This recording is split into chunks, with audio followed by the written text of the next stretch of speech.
Hey YouTube, I just wanted to share my Season 5 Double Throw Barbarian. First, we're going to talk about the class and the skill. The class is fairly mobile. It's quicker than a lot of other classes because of Frenzy and the run speed skill. And Double Throw in particular is a ranged skill. So this is good for our survivability. We don't have any survivability issues, even with 1800 health buffed with battle orders. This barb is meant for the pits, trav, and other quick and fast, easy farms. It's alright at Chaos Sanctuary. I won't be showcasing that farm in this video because I don't use this character for farming Chaos Sanctuary. Um, it does alright at cows too. I wouldn't recommend doing cows with a double throw barbarian. It just takes too long and it's kind of annoying. But if you're starting the season with a double throw barbarian, you're you kind of want to do cows so you can farm bases because bases are in need at the start of a season. Next, we're going to talk about the stats. Our strength is 138.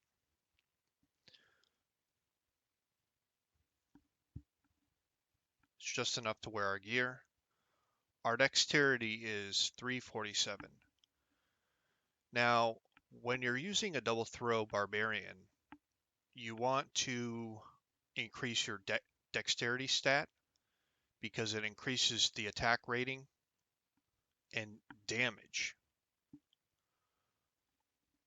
So we dumped a lot of points into dexterity, and as you can see, we have an attack rating of 13,843, which is more than enough to deal with pretty much everything in the game.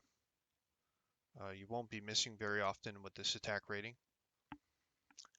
And we have 138 base value points into Vitality, 166 modified points into Vitality. With battle orders, we reach around 1700, I think, high 1700s health, which is enough for this build. I really don't think you need a massive health pool with the skill double throw and the resistances that we have. As you can see, fire res is capped, and actually it's over capped at 85%. This is due to one of the items we have on the build. Lightning resistance is capped. You want to make sure if you're doing Trav that fire and lightning are capped. You can get away with 5-10%, but you really want to make sure that these are capped. It's just going to make your farming a lot easier for doing Trav.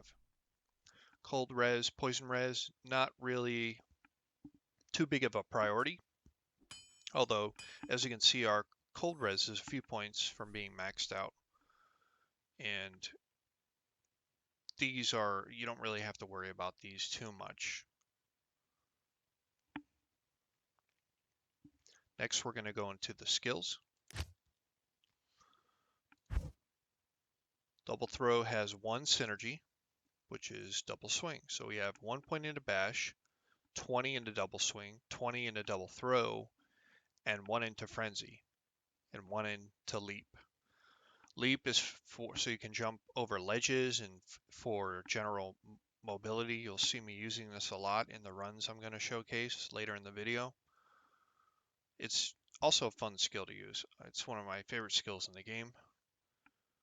Frenzy, the only reason we have this is for the massive run walk speed. So making your way into the pits from Outer Cloister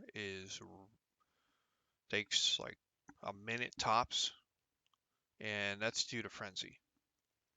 So I'd recommend putting at least 1 point into Frenzy. Combat Masteries, we have 20 into Throwing Mastery. Obviously, this increases our chance to pierce, crit strike, and chance to not assume quantity. Now, when you have your Throwing Mastery at 20, you don't have to worry about your throwing weapons running out of ammo.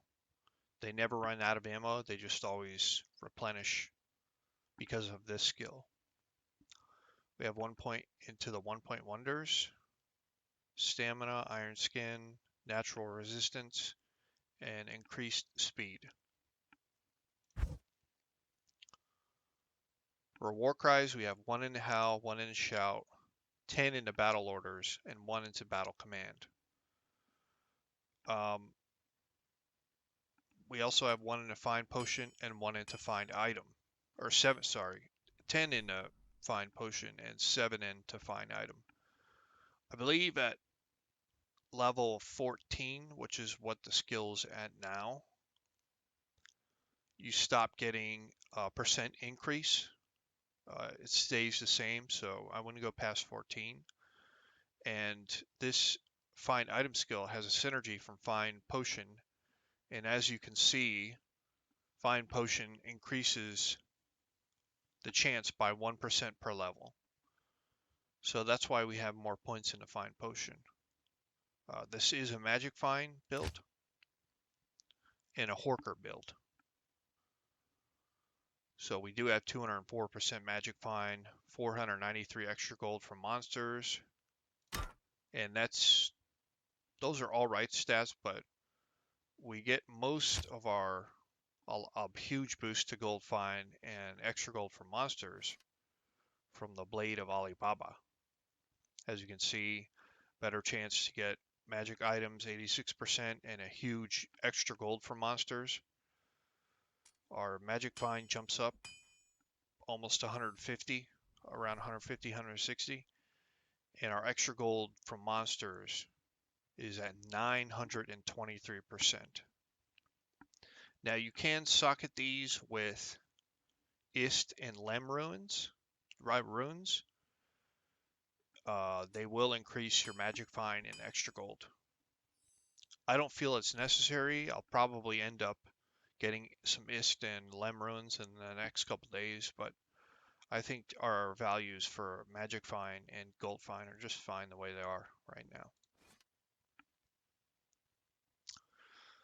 Now on our first weapon, we're running a War Strike. We do this for the 50% pierce attack and the 25% chance to cast level 9 Nova. It also has 50% deadly strike.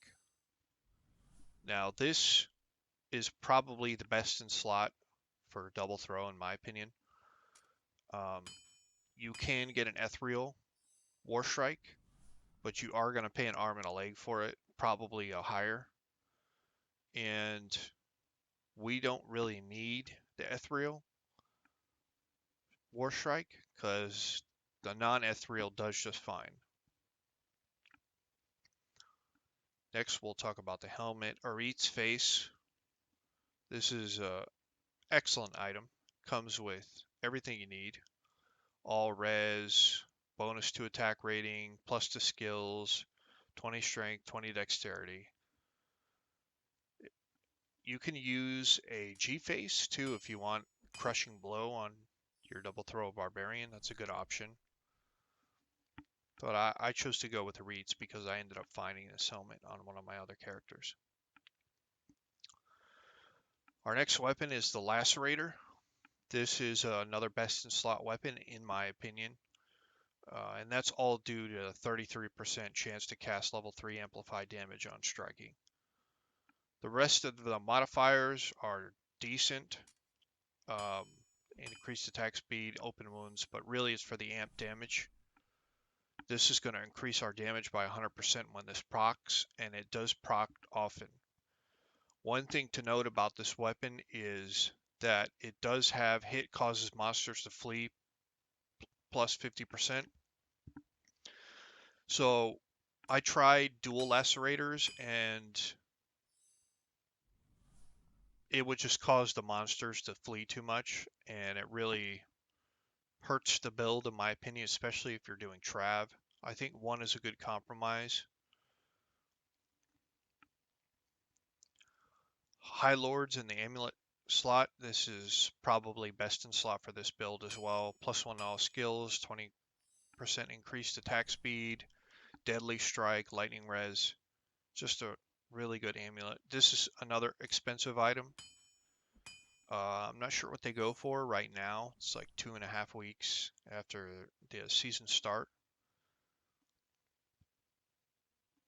But they are somewhat expensive. For body armor, we chose a Wealth. For the Gold Fine and Magic Fine, you can use a Skulders too, but you're not going to get the 300% extra gold for monsters. Pretty easy runes to get too. Lemko Tur. And the base is also easy to farm. The boots, we're using Infernal Stride. Now, the run walk is not that impressive, but this does add 70% extra gold for monsters, fire res, and max fire res, which means we go 10% over what the max is for resistance. So normally 75, with these boots it's 85 capped. This is going to allow us to farm Trav very easily. You don't have to worry about the Hydras and Trav if you have this. If you have your fire res capped and you have these boots on. Nagel Ring, all right roll. We chose a Nagel Ring for the attack rating in MF, obviously. Another Nagel Ring. And Trang's Belt for the Cannot Be Frozen. You want to have Cannot Be Frozen on a Hork, or I mean on any Barbarian build, basically. But you have to remember the most common way to get Cannot Be Frozen is with Ravenfrost. Now, Ravenfrost is somewhat expensive at the start of a season. Everyone wants the Cannot Be Frozen modifier. But we don't want to use Ravenfrost because we are going to be horking corpses. And Ravenfrost adds cold damage to the build. And cold damage will shatter corpses and you won't be able to use your find item skill. So that's why we went with Trang's Belt instead of Ravenfrost. Laying of Hands, this is a staple in any melee build or any build that uses Fizz. Damage, 20% increased attack speed, fire res 50%. Nothing really to say about that. The rest of the items in my inventory are just charms, life, attack rating. We do have a Geeds, we do have a Hellfire Torch, and we do have an Annie.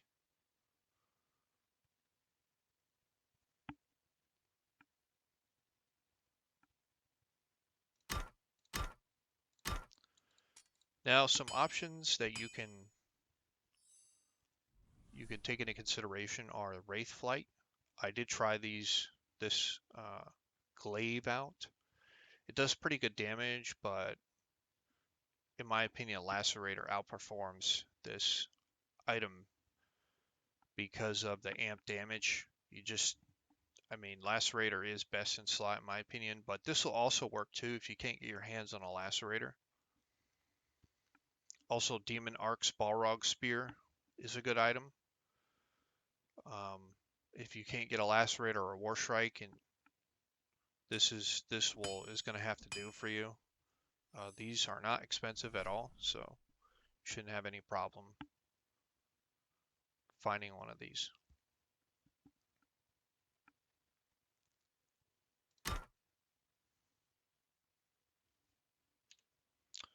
For our mercenary, we're using an Act 2 Might mercenary with an Obedience and Ethereal Thresher. Now, we do this for the all res and for the massive enhanced damage. This does add cold damage, but you really don't see the Merc shattering corpses that much. So I wouldn't worry about the cold damage, but I chose this because it's a good budget polearm for Mercs. Treachery, obviously a staple in any Merc build. It's a good budget item. We do this for the 5% chance to cast 15 Fade when struck, and the increased attack speed. Tal's Helmet, we do this for the Life Leech, life, and all res.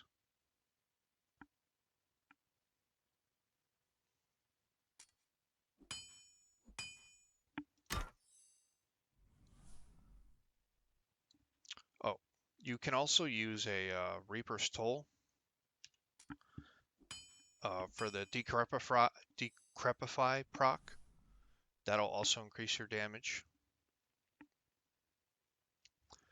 You don't need Insight with the Double Throw Barbarian. You don't even need Mana Leech.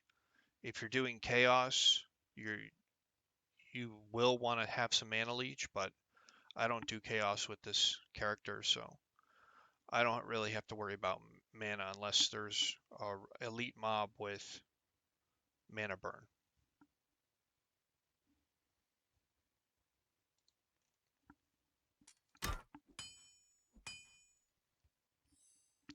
Okay guys, that's the end of the build. I'm going to do a run of my favorite spots to farm with this build, and that is Eldritch, Shank, Pindle, Trav, and Pits.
Okay guys, as you can see, the build performs quite nicely.